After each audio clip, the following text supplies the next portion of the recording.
My oldest son folded his arms and looked around the room. Then he smiled and said, "Dad doesn't have anything left." My daughter nodded. Once he sells the house, he'll probably move into a small apartment. My younger brother actually started discussing who would get my late wife's antique furniture. While I was sitting right there, no one asked me what I planned to do.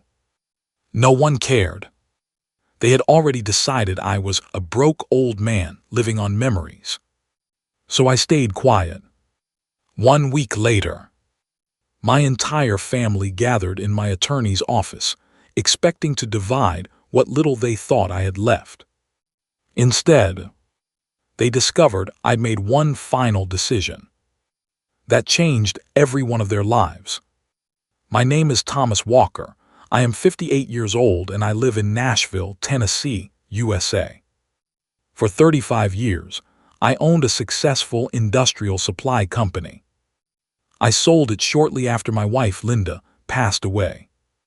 People assumed I had spent most of the money on medical bills. I never corrected them.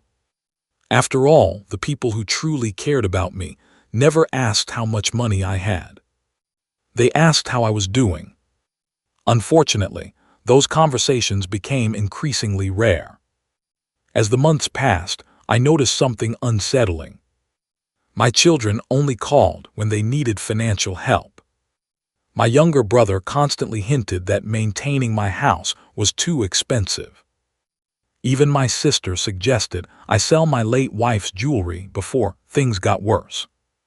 I smiled politely every time. None of them knew the truth.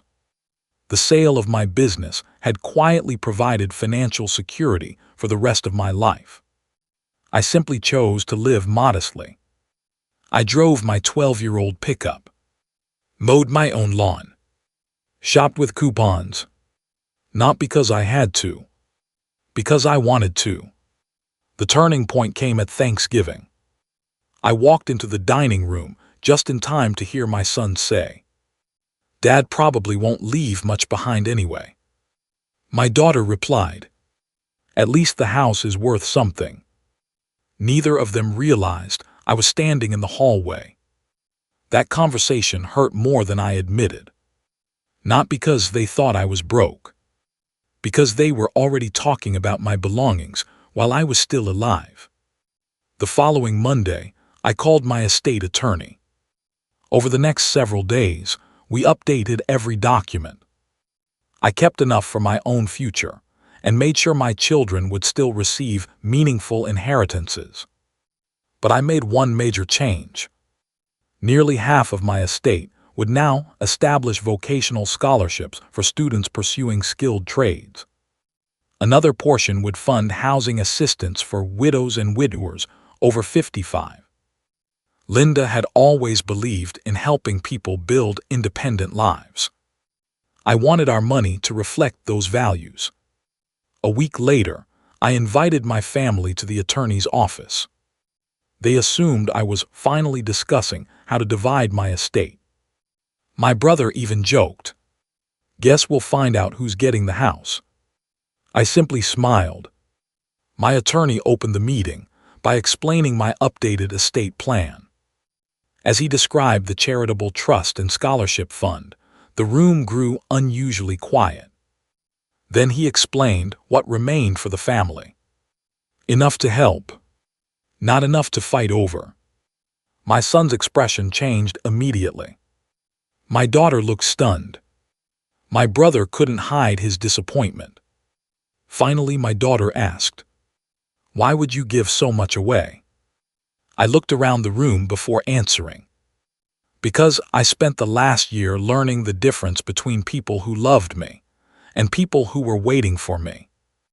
Nobody interrupted. Nobody denied it. After the meeting ended, my son asked if we could talk privately. For the first time in years, he admitted he'd become so focused on the future that he'd forgotten to appreciate the present. He apologized for treating me like an estate instead of a father. My daughter quietly admitted she'd done the same.